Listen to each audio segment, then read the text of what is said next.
Assembly will hear an address by His Excellency Filipe Jacinto Nyusi, President of the Republic of Mozambique. I request protocol to escort His Excellency.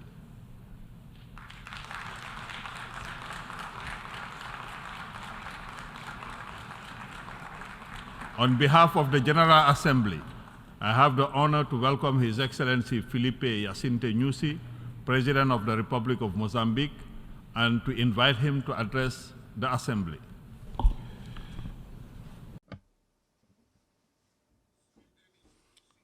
Mr. Dennis Francis, Chairperson of the session of the General Assembly of the United Nations, Engineer Antonio Guterres, Secretary General of the United Nations, heads of states and government, distinguished representatives of member states, esteemed leaders of the system of the United Nations Organization, distinguished invited guests, excellencies.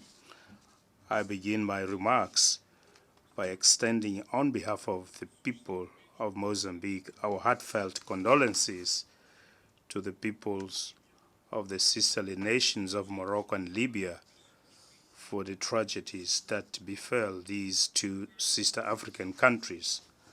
I take this opportunity to reiterate the Mozambican people and government's gratitude for the unanimous vote for the election of Mozambique as a non-permanent member of the United Nations Security Council.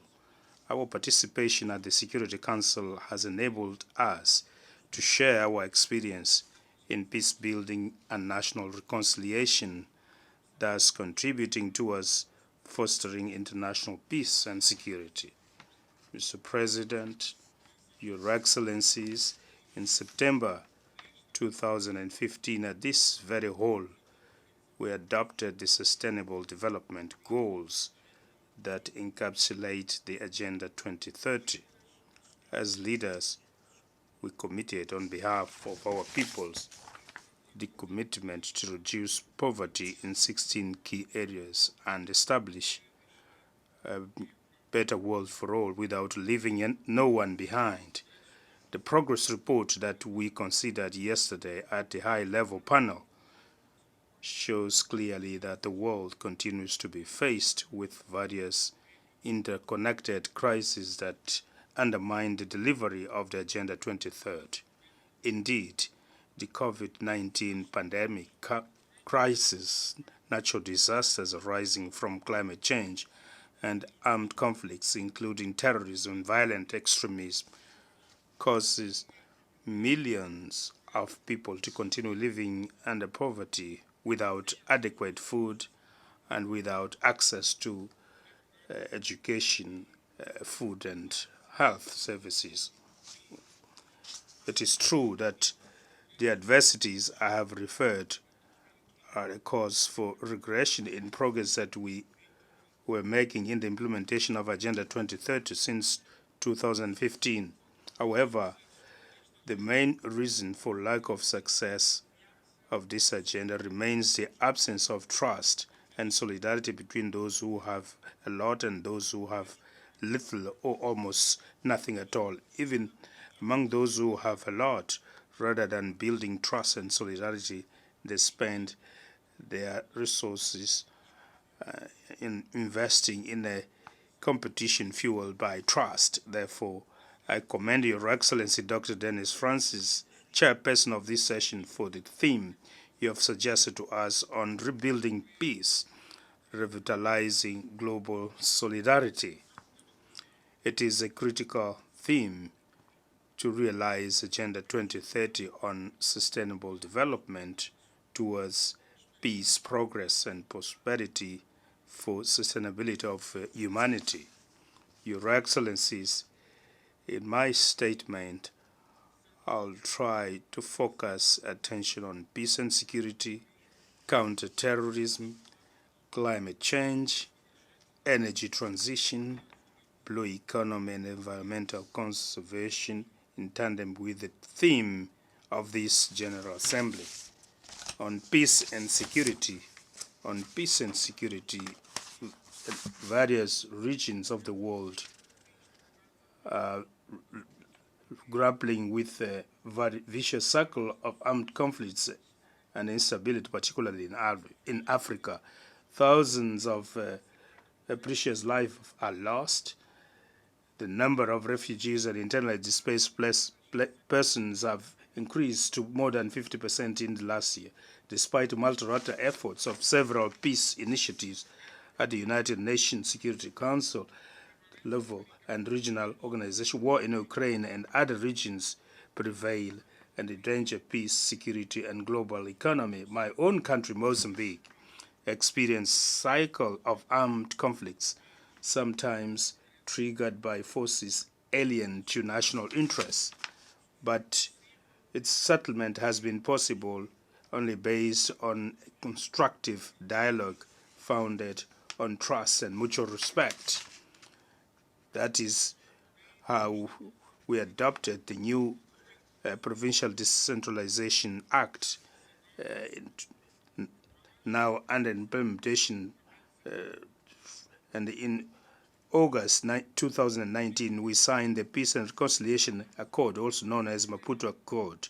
In June this year, we closed the last camp of Renamo, a formerly armed opposition party, marking the conclusion of the disarmament and demobilization phase. The crucial phase that follows is the reintegration of ex-combatants into the society, including payment of pensions, although not provided for by law. I would like to express our gratitude as this process counts on the support of the United Nations and other multilateral and bilateral partners. Terrorists, Excellencies, while we seek to close one chapter of the peace and national reconciliation process, Mozambique is confronted by the nefarious phenomenon of terrorism, particularly in Cabo Delgado province in the north of the country. In March this year, during Mozambique's rotational chairpersonship of the Security Council, we had the opportunity to share at length our experience of countering terrorism. On one hand, our strategy focuses on strengthening combat operations by the Mozambican Defense and Security Forces with an initial support of the Rwandan contingent and SADC multilateral force, also named SAMIM. We have been achieving tangible success on the ground, though terrorists continue to create terror and fear in sporadic way in isolated villages. With the improvement of safety and tranquility, populations have been returning in large numbers to their home areas, resuming their normal life. This is a pioneer experience of combining bilateral and multilateral interventions.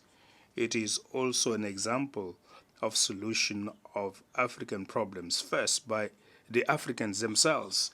However, the issue arising is the need for a substantial support to these countries that, in a direct manner, countering terrorism with us in Mozambique in order to render the ongoing operation sustainable. At this juncture, the challenge is reconstruction of infrastructures and consolidation of social cohesion, whose actions are undertaken within the framework of Northern Region Resilience and Integrated Development Program, PREDIM, which counts on the support of partners. We would also like to appeal for your solidarity in this other component of countering terrorism. Climate change. Climate change constitutes the main crisis of mankind of this century. This is not a new discovery. Therefore, many species around this subject almost repeat themselves. For a number of decades ago, scientific evidence shows that our planet is at the eve of climate catastrophe. However, despite this evidence and commitments assumed yearly during various conferences on climate change, the situation has been aggravating. The same applies to conflicts.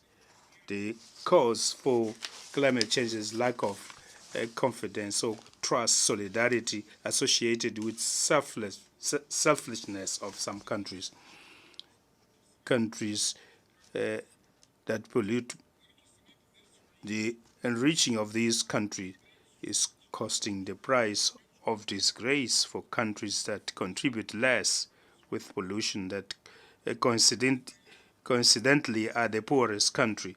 As a consequence, heat waves, cyclones, floods, droughts, earthquakes, the rise of the sea level, uncontrolled fire, and other extreme phenomena have become increasingly frequent all over the globe. In the case of Mozambique, due to its geographic location, the country suffers cyclically of the devastating impact of natural disasters. The largest cyclones, Idai, Kenneth, and Freddie, caused hundreds of losses of life, highly costly damages, and losses to the tune of billions of dollars. So far, we have not yet been able to recover just 1/3 of damages recorded. However, support from partners have been well below the pledges and beyond the requirements. In many cases, when these assistance comes, partners have preferred to manage the funds outside agreed mechanisms with the government, causing overlaps in areas of programs which have little impact on the communities. As a consequence, substantial portion of funds are spent in capacity building, conferences, bureaucratic issues, rather than allocating funds to affected people, which once again shows lack of trust and solidarity. As a way of mitigating the suffering of the people, we have been promoting domestic solutions towards consolidating a disaster management system with the involvement of public, private stakeholders, civil society, and local communities, focusing on prevention and adaptation. This way, we have managed to reduce the impact of natural disasters, a fact that has merited the recognition of Mozambique at SADC, African Union, and UN agencies. Mr. President, Excellencies, energy transition. Energy transition is a global imperative aimed at building more resilient and sustainable societies. However, we advocate that energy transition should be fair and must work as a launchpad to enable poor countries to find a window of opportunity in the diversification of the energy mix in order to consolidate their economic base. Energy transition requires large investments in power generation projects from clean sources. Once again, we invite the most industrialized countries to be to show more solidarity by implementing their climate fund commitments. Mozambique is a regional reference for the diversity of its energy matrix that includes hydropower dams, in particular Kaurabasa, solar power stations, and wind power stations, and construction works for Mpanda Ukua are now underway.